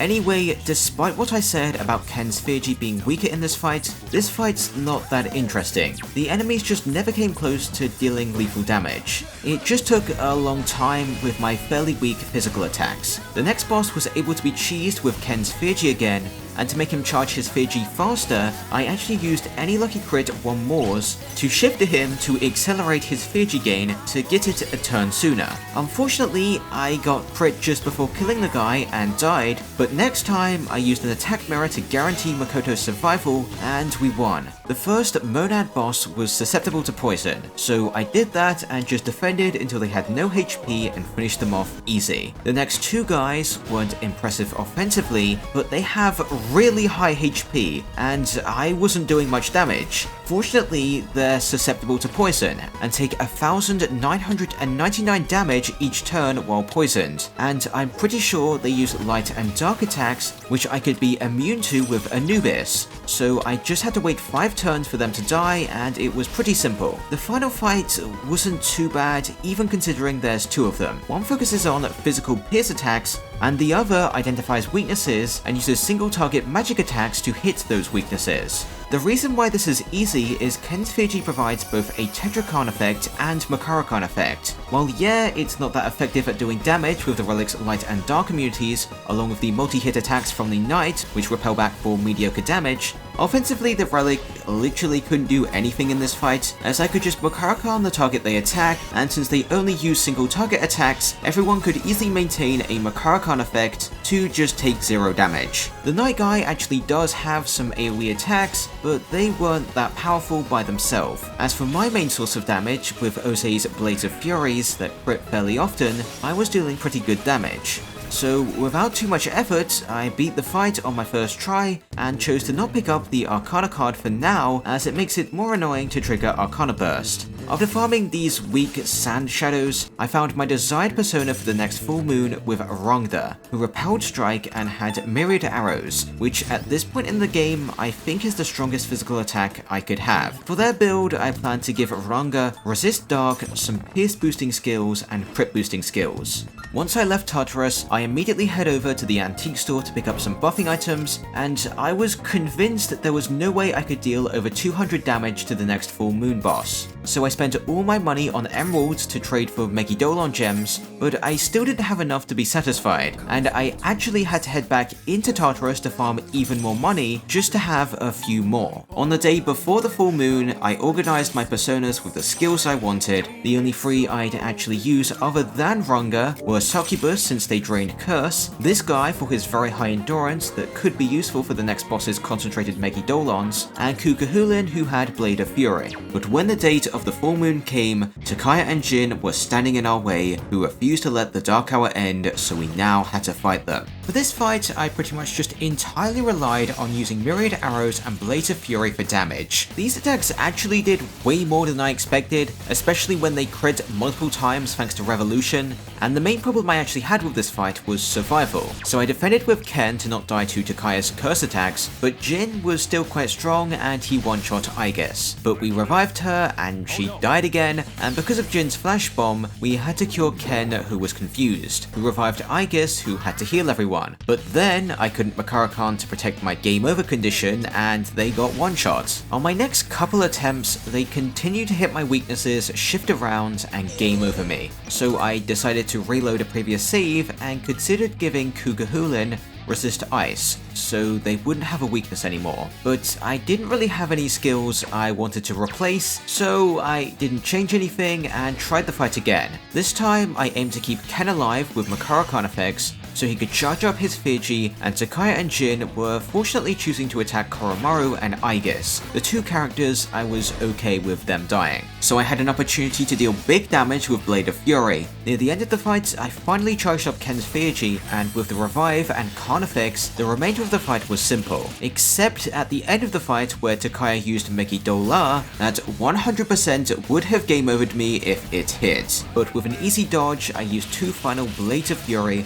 to take them both out at the same time, ending the battle. They now literally jump off a bridge and we could proceed onward to the fight against the Hanged Man. At first, we had to fight these 3 statues that are each weak to a different type of physical attack, so I was trying to use that to kill them, but they have pretty high defense, so that wasn't that effective. So I had to use Ken's Fiji to protect myself from their assault. Across this entire playthrough, I wasn't really using all-out attacks that much, since they dealt low damage thanks to my low stats, but I actually found that these guys seemed to take extra damage from them, so I used them whenever I could. Anyway, I intentionally left one enemy alive so I could kill them with Blades of Fury to allow me to use a magic mirror to easily survive a Maegon. Now I could actually start attacking the Hanged Man, and I was seriously surprised at how low their defense was. I expected to not even deal 200, and without a defense debuff, I was dealing like 700 damage, getting 1 mores, and dealing like an extra 350. Also, the Hanged Man was also just like far weaker than I expected, as their most scary attacks, their almighty ones,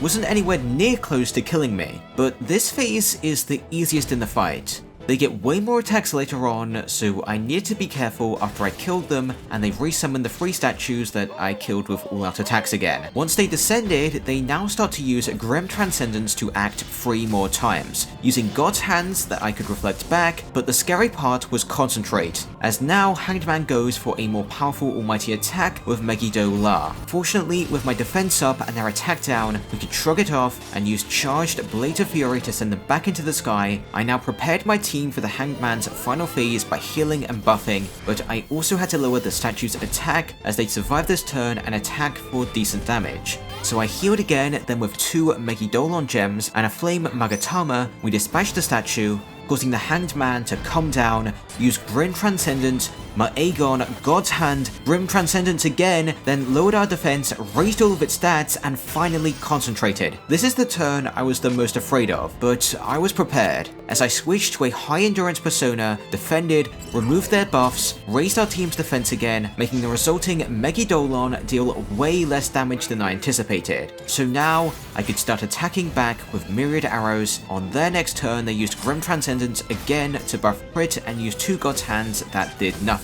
After dealing damage with Myriad Arrows again, Ken's Theurgy was ready, which completely blocked the boss's Akasha Arts and Provoke. The Tetrachan was annoying however, as now I had to use much weaker magical attacks, but I could still use Kuromaru's Theurgy to charge everyone, then break the Tetrachan with Aegis. Fortunately, the Hanged Man now just used a weak Virus Breath, so we could use Blade of Fury for around 1000 damage, then seeing their health was low, I just spammed Megidolon gems that secured me the kill, and we beat the boss that I thought was going to be way harder than they actually was. Since that was the final full moon shadow, the Dark Hour should now end, so C's arranged for a party tomorrow. During the morning, we max out the Death social link where Pharaoh says he's remembered his purpose, says goodbye, and we'll never see him again. During the party, Mitsuru's father shows up, and all was going well, until 12 o'clock where for some reason, the Dark Hour still occurred. Since Aegis and Ikutsuki were nowhere to be seen, we decided to look for them and found them at Tartarus, where Ikutsuki reveals that he has been evil this whole time, setting him up as the next major antagonist, who definitely doesn't just die like 5 minutes later, along with another character we barely care about. After that, Fuka gives Yukari the full unedited video from her father that we saw in Yakushima, that causes her to awaken to her second persona. Later on, we see that Junpei visits Chidori, where she says that she doesn't want to see him anymore, so he leaves. Since I had like no money, I immediately decided to head into Tartarus this time, but first I made sure to pick up the sacrificial idol from Elizabeth, giving the skill Enduring Soul, an improved version of Endure that I kept on Makoto to hopefully save me some resets from him just dying. Like against the first mini-boss in the next block of Tartarus, use Megarodine on their first turn, activating Enduring Soul. At first, I dealt damage to this guy with Myriad Arrows, but once they used Concentrate, I knew I just had to use Ken's Theurgy to repel the concentrated attack back for huge damage to easily end the fight. The next mini-boss was actually quite hard, and it took me like almost an hour to beat. The hard part was the judge guy is immune to slash and strike, so if I wanted to deal good damage, I had to use my persona with peer skills with Rungda, who inconveniently had both an ice and electric weakness, which were exactly the 2 kinds of attacks the 2 bosses had. They could also buff defense, and the judge guy had no weakness. They were also immune to any attacks I could repel back. I eventually decided to reload a previous save to pick up Siegfried, who is not only a pretty good persona, but they also gave me my third and final obtainable Theurgy for this run, with Scarlet Havoc. Before fighting the boss again, I taught one of my personas Electric Break, so now I could repel back the sword guy's attacks for big damage. Additionally, in my 45 minutes of struggles, I found out the judge guy can be poisoned, so now I only had to play defensively for them both to die slowly, making it not that hard hard with this new strategy. Up a few more floors was yet another mini-boss, against 2 head eye guys and a literal tank. The 2 head guys are actually weak to slash, which made Siegfried deal massive damage with a charged Feargy from Fuka, and they could follow up for even more damage. On the enemy's turn, they just buffed and debuffed, so Ken could use his Feargy, then with 2 more Sword of Furies, the heads were no more. The tank then attacked with a charged myriad arrows, which reflected back, setting us up to kill them before they could act again. Just before the border floor was another boss, who was a little more troublesome as they killed me once. The problem with this guy is they can use powerful almighty attacks to just one-shot me, and they additionally use bless skills, but they're immune to that, so we can't repel the attacks back to kill them. Additionally, with a slash immunity, our best offensive persona with Siegfried couldn't do anything here, making Ragnar my best choice to attack with myriad arrows, and hope for some crits. Since their almighty attacks were a problem, I actually chose to utilize hit debuffs to increase my chances of survival, since if they hit me, I'd pretty much always get one-shot. While this fight was annoying, it didn't take me too long to take them out and move on to Monad. This first fight is a weird gimmick fight where there are these snake guys and 4 Maras. The Maras like to use Aegon, which isn't anything special, but the snake uses life drain on the Maras to just kill them, which just kinda makes it take a really long time, and when the snake kills all the Maras, they don't really do anything special, so with Ken's Feargies and Makarakan, we had no trouble with them and could move on to the final boss here, against 3 balances, who concentrated, killed 2 characters immediately, then basically did nothing. After firing off Deathbound, I could shift to Ken and use Feargy to revive everyone. Fuka could then follow up by charging and concentrating everyone. Now, with the enemy's defense down, I could use an item with Aegis to shift to use Scarlet Havoc for massive damage. For some reason, they didn't summon the 4th balance, who's the hard part of this fight, so their fate was sealed, as I could use 2 Deathbounds to dispatch them both and collect another major arcana card that isn't very useful. Then I left Tartarus. While I waited for something to happen, I talked with Junpei, then on the 9th we heard about a new transfer student, Ryoji, who we talked with after class, increasing all of our equipped persona's stats by 1, which is the only way I can increase my persona's stats in this run. I gave this boost and any future boosts to Mushroom Man over here, who ultimately I didn't use once, so these stat boosts were useless. After watching Mitsuru talk with Yukari, we gave some flowers to Junpei, then picked up Sid's jacket from Tanaka's commodities, which is really good since it gave the skill Endure. Then the next noteworthy thing that happened was the trip to Kyoto, where like a Pokemon protagonist, we just randomly run into people's rooms because they let you do that. On the second day of the trip, Yukari and Mitsuru talk together, with Mitsuru regaining her motivation to fight to finish what her father started, causing her to awaken to her second persona. We could now run into people's rooms again, but I just talked with Ryoji to initiate his linked episode on the next day. After that, we had a stealth segment and left Kyoto on the next day. A few days later, we were awakened during the night, as Fuka had detected that Chidori had escaped, so we had to go to the entrance of Tartarus to fight her. I'm pretty sure this literally isn't a fight where you have to do anything, you just kinda have to survive long enough for her to drop to the ground, explain her motives, then Revolver Jesus obviously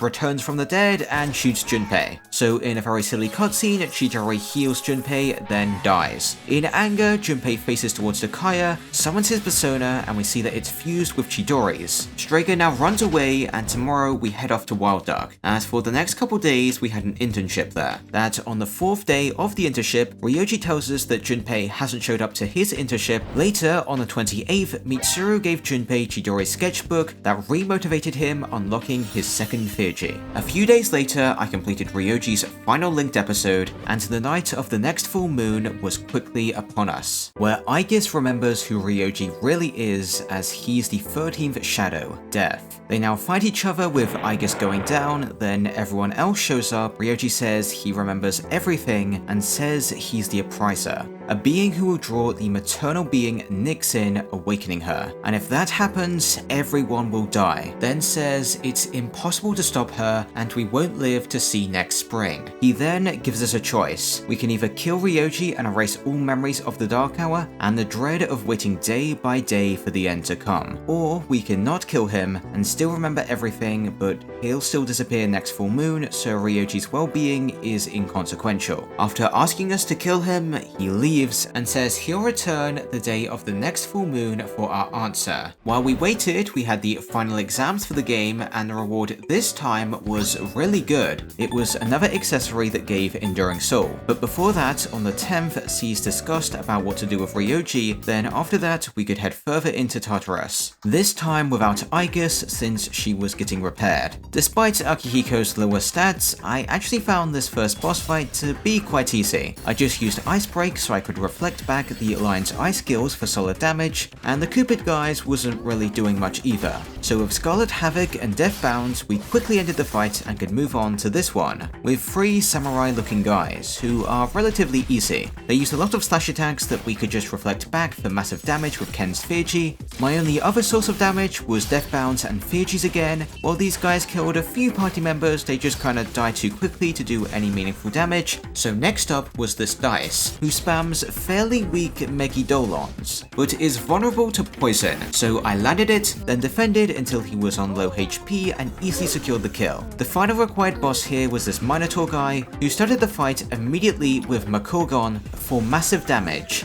Fortunately, he isn't immune to Bless, so with Ken's Fiji and Makarakans, we repelled the damage back and finished them off with their own concentrated Makogon. This time, Monad actually had some really tough boss fights. The first was against these 2 Phantom Masters and this book. The 2 Phantom Masters exclusively used curse attacks that they null, so we can't damage them by repelling their attacks back, but they have an easy to exploit weakness with Pierce. So the fight doesn't sound too hard, but the last enemy is by far the hardest, as they have a gimmick where they aren't anything special for the first couple of turns, but like a Yu-Gi-Oh card, they eventually spell out death, then after that they spam Megidolons that we can't possibly survive, and since they have no weakness, they're actually also really hard to kill, unlike the Phantom Masters who were pretty easy with myriad arrows. Since I was dealing terrible damage without any 1-mores, I actually found it more reliable to use my stock of Megidolon gems for a consistent 200 damage. It took a while, but with enough lucky dodges we succeeded and moved on to another difficult boss. For pretty much the same reason too, there are 5 hands, 2 focus on supportive abilities, then 1 focuses on magical attacks and another on physical attacks. The final one, the gold one, uses both physical attacks and Megidolon that just kinda one-shots me. Fortunately, after they charge, they don't actually do anything until like all other hands are defeated. So first I had to deal with the other 4 hands, that I killed with myriad arrows. Surviving them was pretty easy too, since the guy who uses physical attacks only actually attacks every 2 turns, making the black hand the most threatening. But still, I have Makarakan and Ken's Fiji could always revive any dead party members. With another myriad arrows, we were finally left with just the golden hand, who if we were lucky would use physical attacks, but sometimes will just kill us with Megidolon. So after dying, my strategy later became that I kept 2 additional hands alive so the gold hand would just do nothing, and I could use flat damage items to weaken them. When I ran out of these single target items, I finally killed the other 2 hands and used evasion buffs and hit debuffs to maximize the amount of turns I had to kill them. That I was mostly doing with Megidolon gems since they have really high defense. But I quickly ran out of those, so I started to use offensive Fijis and dispatch them with just a regular attack. In the 2 nearby chests were 2 basically useless tarot cards.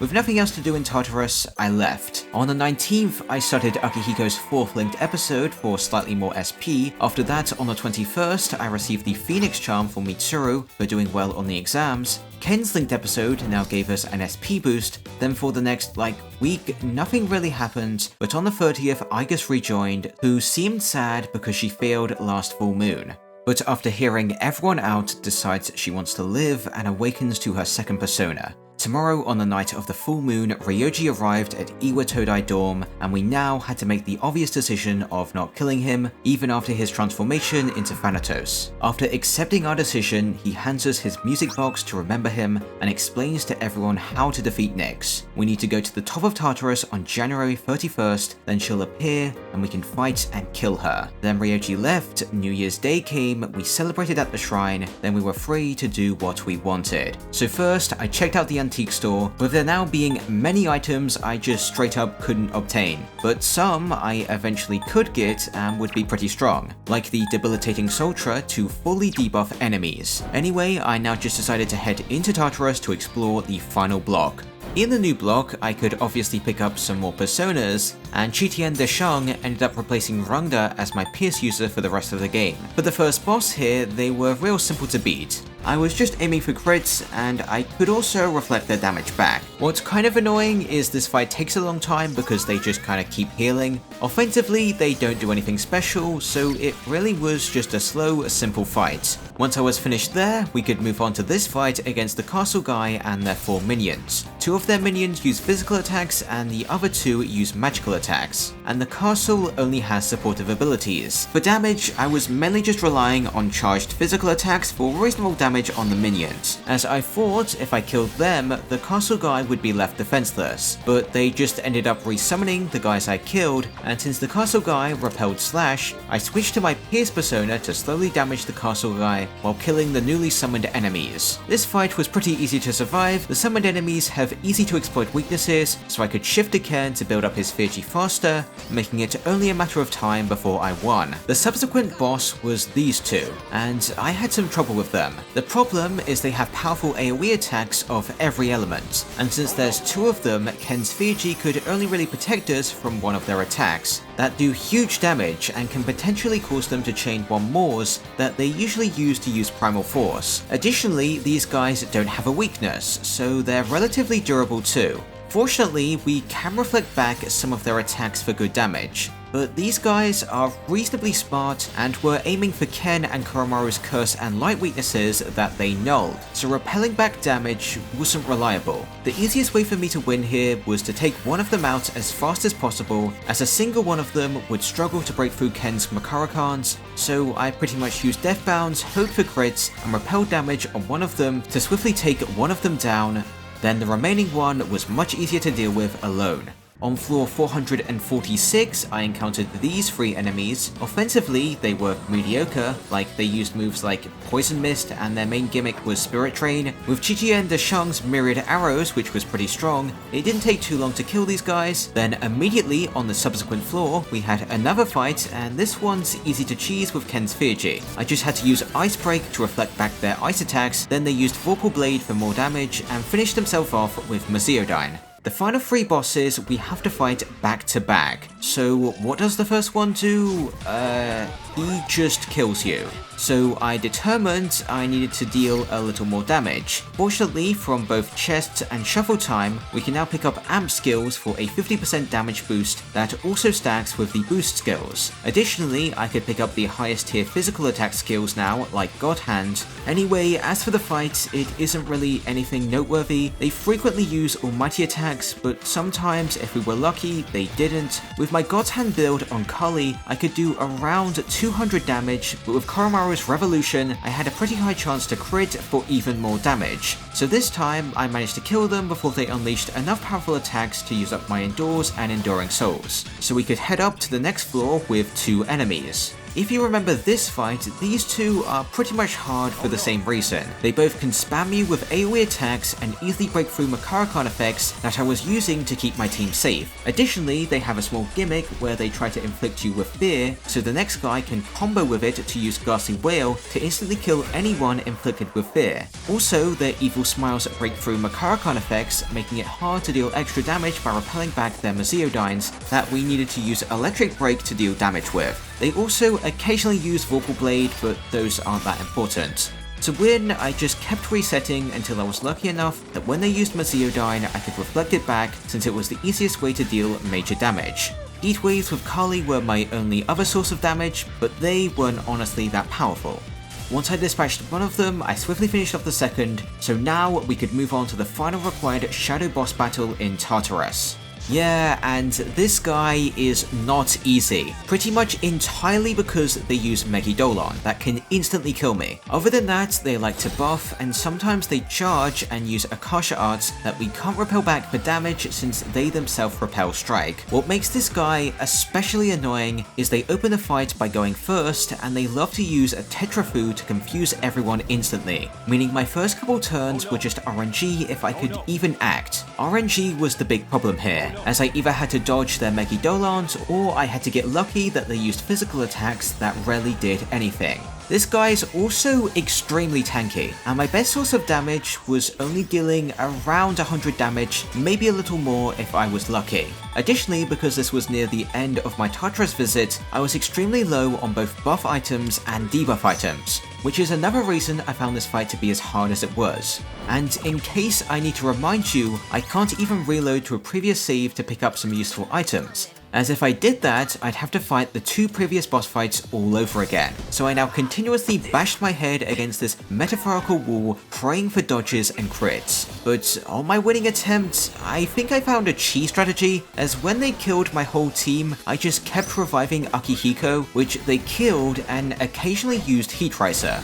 So I continuously revived him, and they just used physical attacks and Heat Risers, but no Megidolons. So eventually, after I used all my revival items, this resulted in them having no SP, so they could no longer use Megidolon or even damage me. So I somehow found an easy win condition here in like an hour and a half. Before heading into Monad, I grinded for literally like 5 hours specifically for useful skill cards like the Amp skills, and I was hoping for Brave Blade, but I didn't get that. Additionally, I wanted the AoE start of battle buff skills, that I somehow have 5 of the attack one and 0 of the defense one, and I didn't feel like grinding anymore, so I entered Monad. The first boss here did kill me one time, but they're not that bad, as you can kind of just cheese them with Ken's Fury. Their gimmick is they constantly gain extra turns, where they do very little on turn 1, use magic on turn 2, power up for turn 3, then unleash a barrage of physical attacks on turn 4. Then they give you a break on turn 5, and their attack pattern repeats.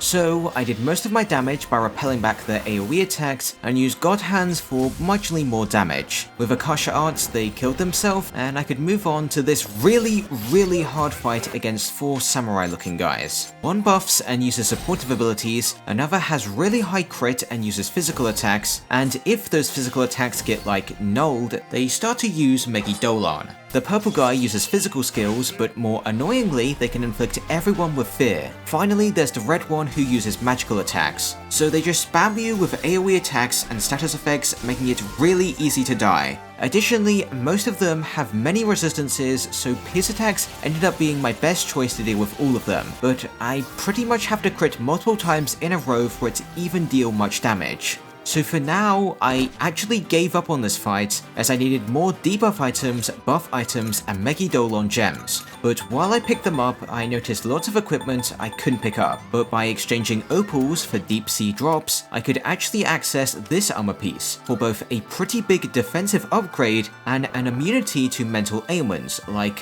fear that I was having trouble with against the samurai. So I now returned to that fight, managed to repel back a Mazeodyne, and after inflicting them with a defense debuff, my damage was really good, and with charges it was even better. Quickly, enemy after enemy fell, leaving us with the hardest one here, as they can use almighty attacks, resisted pierce, and repelled the other 2 physical types. My best option for damage was Megidolon gems. Fortunately, because I killed the other 3 enemies very quickly, I actually managed to conserve some of my endures, and by continuously using Ken's Fijis to protect my team, slowly but surely I chipped them down. But just as I was about to win, my whole team almost died, but by that time the boss was on low HP, and I could finish them off with a Megidolon gem. With them defeated, just one final Monad boss stood in my path to clearing the area, the Shadow of the Void.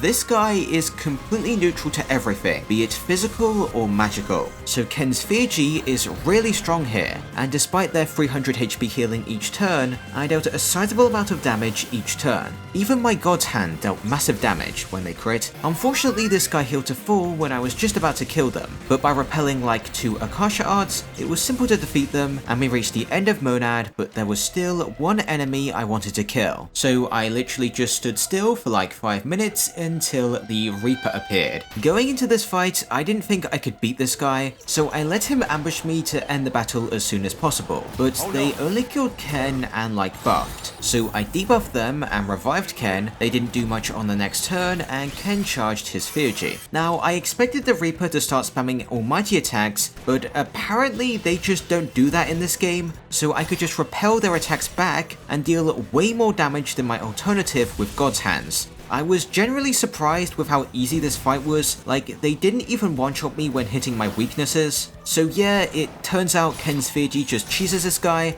and they were easy, so I beat them on my first try, rewarding us with the Divine Pillar, giving firm stance to half damage taken, a very useful accessory that I used on Makoto for almost the rest of the game. With the Reaper defeated, we could now face the ultimate adversary, who killed me in 4 attacks and is literally impossible for me to beat because I can't use the Armageddon Feargy without Helil and Satan, who to fuse I'd have to be like level 80. So all I really had to do now was wait for the next full moon while finishing my remaining social links. But I decided I could use a few more debilitate items, so I ran around Tartarus to grind for them, as well as some yen since you can also buy diamonds with yen. While doing this, I actually picked up a pretty good skill card with a crit rate amp, literally just a better crit rate boost. And you can't pick this skill up in shuffle time, so these chests are the only way I could find these skills, I think. After that, I was done with Tartarus. I talked with Revolver Jesus, and the next important story event occurred on the 21st, where we see because Junpei gave Chidori flowers in his linked episode, she's back from the dead but doesn't remember much. I now maxed out every social link, so Igor gave me the colorless mask to allow me to fuse Orpheus Talos if I was level 91, which I'm not. Before the full moon, I gave every one of my personas my desired movesets, with Skadi for slash, Kali for strike, Kitien Deshang for pierce, Loki for ice magic, Garuda for start of battle buffs, and this guy with various break skills. So now, the day of the full moon arrived, and after C's talk about friendship or whatever, we could climb the tower to face Nyx. But before that, we ran into Jin, who we now had to fight. This fight isn't too hard, I primarily just spammed God's Hands that actually do pretty good damage. Jin himself identifies your weaknesses, but at first he doesn't use AoE attacks. So after using a Feargy, I could use Makarakan to reapply a Makarakan to protect whoever he attacked. The first issue I had is when you drop him below 50% of his max HP, he uses EX Flash Grenade that always deals 200 damage, enough to one-shot Makoto. He also now uses AoE attacks, so he's a little harder, but the main problem are the flash grenades.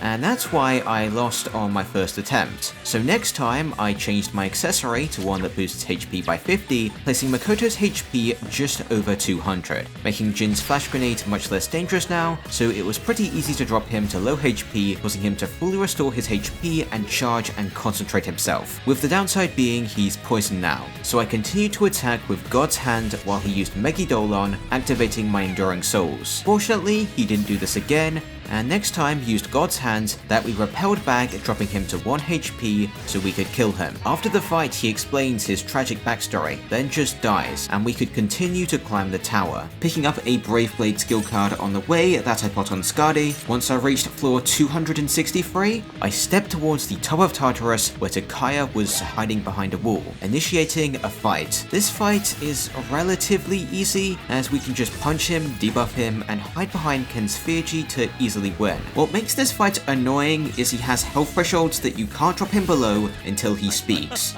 Like in this case where I can't drop him below 50% of his max HP, which causes some dialogue, and now he uses Megidolon to activate our Enduring Souls. Until he drops to like 10% of his max HP, he doesn't really do much damage, but I had to be careful when he was on low HP as he uses his Feargy to like kill some people and activate Endure, but now he's really low on health, so he died to a Megidolon gem. We now decide to not kill him and make our way to the top of Tartarus where Nyx descends and the final battle begins. First, I ended the full phase in a single attack, then I debuffed Nyx, buff crit and use Feargy. We now take an attack, then move on to the Priestess phase with Brave Blade. For pretty much every phase of this fight, I had to reapply my debuffs when they changed Arcana. For the Priestess, I charged, then used Makarakan on Akihiko to stop his weakness from being struck, then I ended the phase in a single attack and moved on to the Empress. An easy phase, as we don't take much damage, but this time I didn't crit, so we had to survive another one of Nyx's turns that was easy thanks to another one of Ken's Feargies, so now we moved on to the Emperor, where Nyx now uses physical attacks that we can repel back for decent damage. damage. With Feargy and Koromaru, Nyx change to the Hierophant, where they try to inflict us with fear, but our armor makes us immune to that, and we finish this phase by repelling back a sweep. For Nyx's lover phase, they try to charm us, which again doesn't work because of our armor, so we easily ended the phase with 2 Brave Blades and an Ager,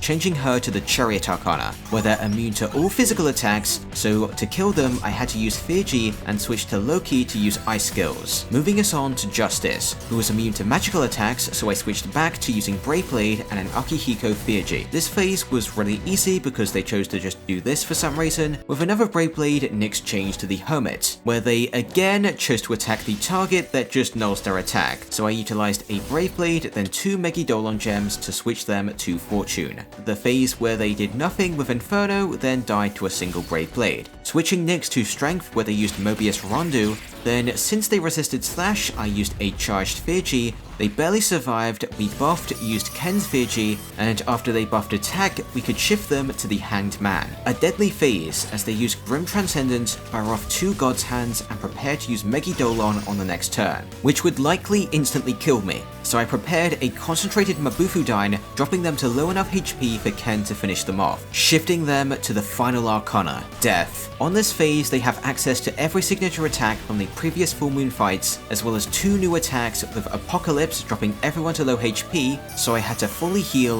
lower their stats, and buff my defense to survive the upcoming Night Mother.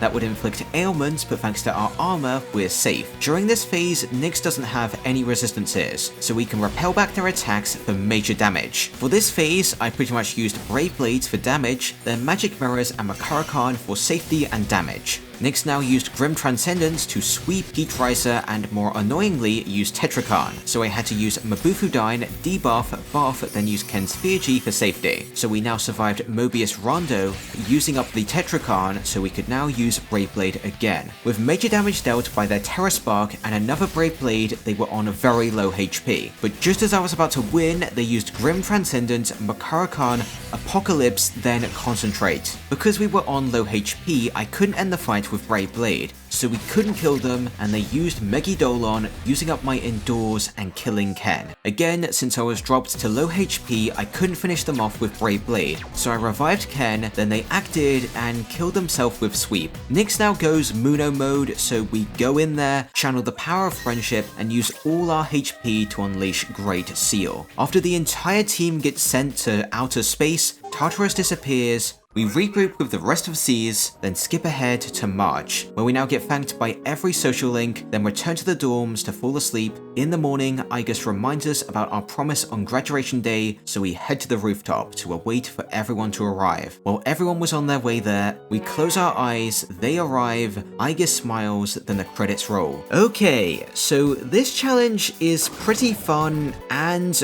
really frustrating at the same time. I really enjoyed strategizing for the boss fights, since the personas and skills I had available were limited, so I really had to consider every option, and I even gained a new appreciation for some skills I would usually never use, mainly the break skills. My issues for this run are pretty much just the grinding and the RNG boss fights. The grinding was annoying because it's much harder to do in this run, and I'm more reliant on this, as in order to progress, I have to find specific personas and skill cards in shuffle time, which was taking me multiple hours for almost every visit in Tartarus, so it quickly grew tedious and frustrating. For my other problem, the RNG boss fights, I'm pretty much just referring to the enemies near the end of the game that have Megidolon, as it just one-shots me, and the only counterplay I have is like just get lucky and dodge, which isn't fun or interesting. Overall, it was a fun challenge, but I think it would be a little better with a different Persona game. So if you think I should try this challenge again with a different game, let me know in the comments, or maybe you'd like me to continue this run by doing episode Igus. Anyway, like the video if you liked the video or else, and subscribe if you want to see more. Bye.